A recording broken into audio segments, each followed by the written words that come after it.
I was escorted out of my own party by 3 white-gloved guards, and in that moment I realized that money makes no noise when it runs away. It disappears without a sound, like air from a burst balloon, leaving behind only the hiss of other people's voices.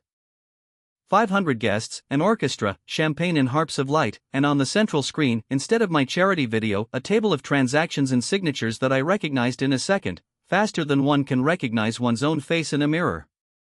Someone had highlighted the lines Force School Development Fund and Consulting in red, stretching my success into thin strips of shame, and even the music had immediately stopped, as if the conductor himself was frightened by the numbers.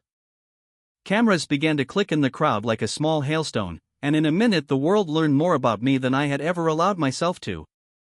"It's a setup," my assistant whispered, but his eyes slid to the side, silently apologizing to someone invisible. "Who did it?" "I don't know." "You know." "I don't know." I tried to walk straight, although the marble floor under my feet behaved like water, and it seemed to me that every step was pouring circles around the room in which my reputation was drowning.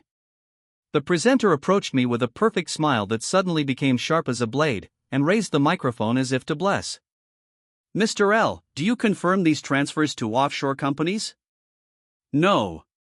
"Did you know about the fictitious contracts?" "No." "Did you donate to education today, using the same schemes as before?" "No." Noahs fall like heavy pebbles and leave no splashes, just a blind hole into which it is so easy to throw someone else's faith. I saw my wife take off her wedding ring and, without pausing, place it in the palm of my lawyer's hand, without any drama, without a drop of hysteria, precisely and quietly, as if putting a period. A message came on the phone from the banker: "Accounts frozen." "Sorry." The second was from my mother: "The TV is turned off." "Tell me that's a lie." The third was anonymous: "I know where you keep the rest." "It's his turn." The guards politely touched my elbow, as if inviting me to the opening of a new exhibition where I was the main exhibit. At the door I looked around and saw my father, who always said that wealth was just a way to buy silence, and now he was looking at me as if for the first time he had heard that I had never bought it. I realized, this was not an attack, not an accidental leak, not someone's petty revenge. This was a carefully planned prologue, and the list of characters in it was longer than my calculations. The phone rang for the last time. "Don't come home," my wife wrote, and my dinner speech turned into a fall in which even the ground was taken from under my feet. The first 48 hours after the disgrace crushed me faster than all my years in business. I sat in my own office, and the news hit me like bullets through thin glass: philanthropist scheming, offshore empire collapsing, wife left the oligarch. I opened my laptop, closed it, opened it again, and everywhere I saw only my portrait in the black outline of disgrace. Banks refused all transactions, partners dropped calls, lawyers suddenly went on business trips, and my penthouse neighbors stopped saying good evening. My silence, which I had bought for years, was now filled with the rustling of newspapers and the anger of the crowd, which reveled in every new detail of my downfall. I gathered a council of confidence from my closest partners, and the room was empty. Even the chairs seemed too big for those who remained. Only two, the financier Arkady and the lawyer Kovalchuk. "This is not a mistake," Arkady began, swallowing dry air. "Someone has full access to all our documents. And someone has been waiting for the right moment." "You mean I caught myself?" "I mean it's one of us." His voice dropped, and the room became cramped. Kovalchuk cleared his throat, looked at me, and there was neither pity nor fear in his eyes, only a cold assessment of the market value of my life. "Mr. L, from a legal point of view, everything looks hopeless. You need to prepare for criminal prosecution." "You're my lawyer, damn it," I snapped, and the sound of my voice echoed off the walls, as if in an empty hangar. "I'm a lawyer. But not your savior." At that moment I realized, the circle I had built had closed in on me.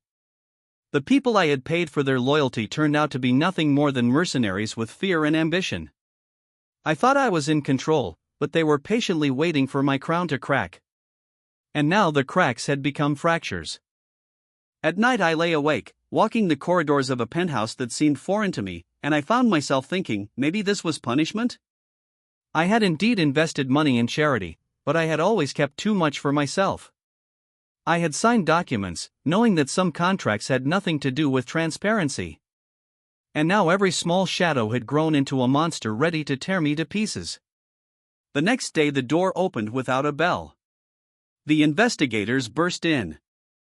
They politely but ruthlessly scattered my safes, broke my archives, took photographs of my personal belongings. One of them showed me the warrant and said, "You are no longer the master of this house." I remained silent, although a fire was boiling inside me, and when they left, taking away the documents and copies of the hard drives, for the first time I felt something like powerlessness. Not anger, not resentment, but powerlessness.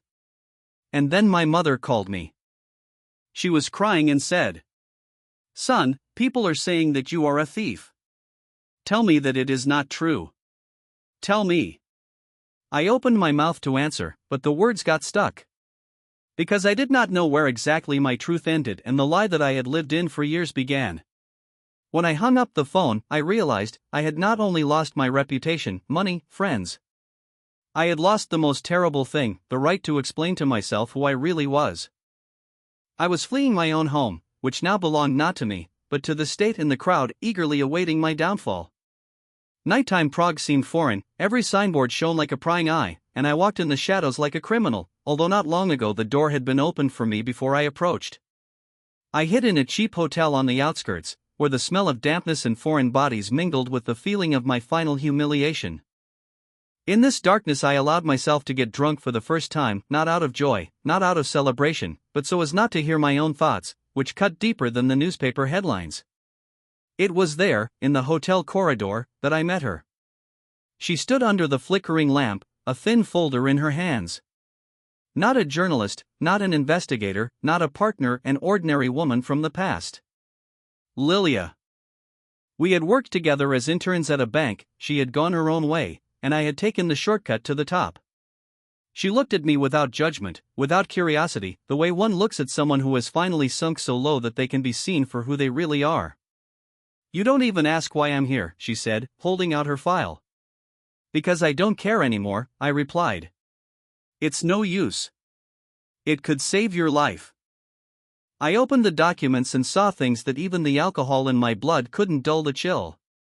They were copies of contracts, correspondence, and transfer schemes, but not mine, my partner's.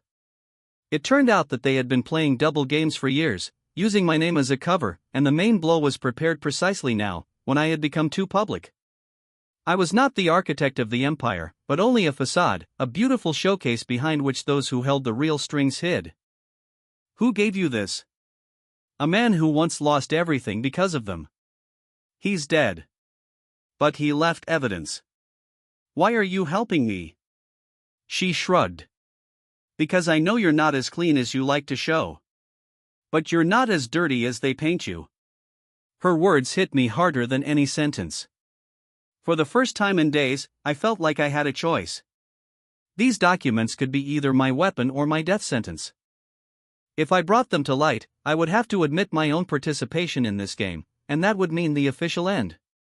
If I used them in the shadows, I would have a chance to outwit those who betrayed me. I sat in a cheap room, looked at Lilia, and realized I was not just an ally. I was a woman who brought forbidden knowledge that could turn my life around. And at that moment, for the first time, I felt not shame, not powerlessness, but real rage, not against myself, but against those who had made me their victim. Lilia looked me in the eyes and said almost in a whisper, "If you decide to fight, it will be a war without the right to a truce.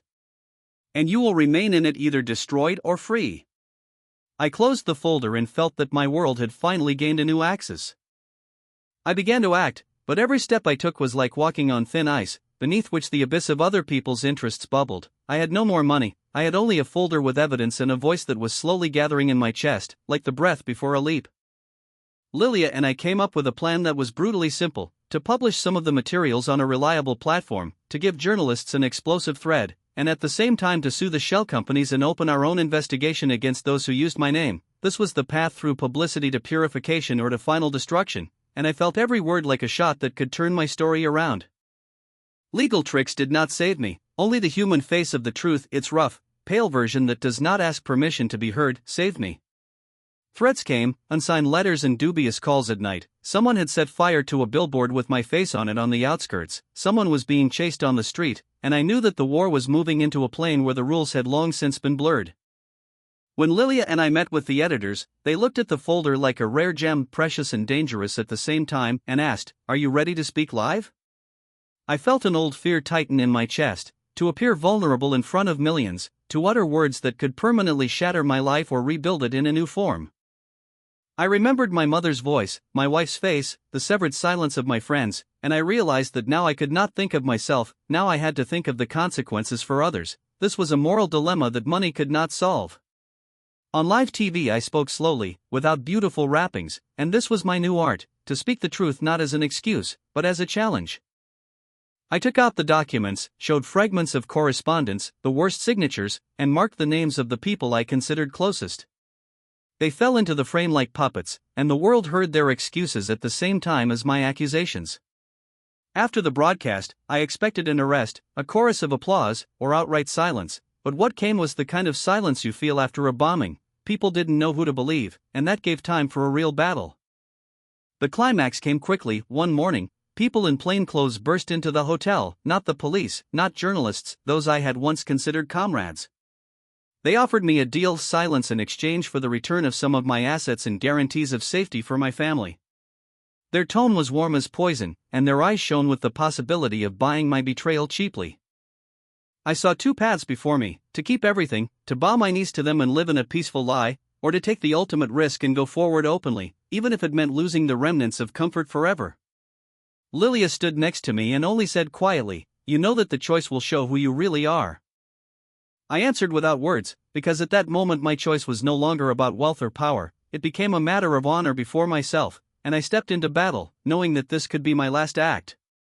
But when the last television cameras died down at dawn, I discovered that the silence after the storm was heavier than the storm itself, and thoughts began in it that could not be contained in any interview or court record. I stood on the terrace of someone else's penthouse, no longer mine, but not yet alien to the memories that remained, and watched the city collect the garbage after the night, and along with the garbage it tried to sweep my name from every scrap of memory that I had once bought with money and attention.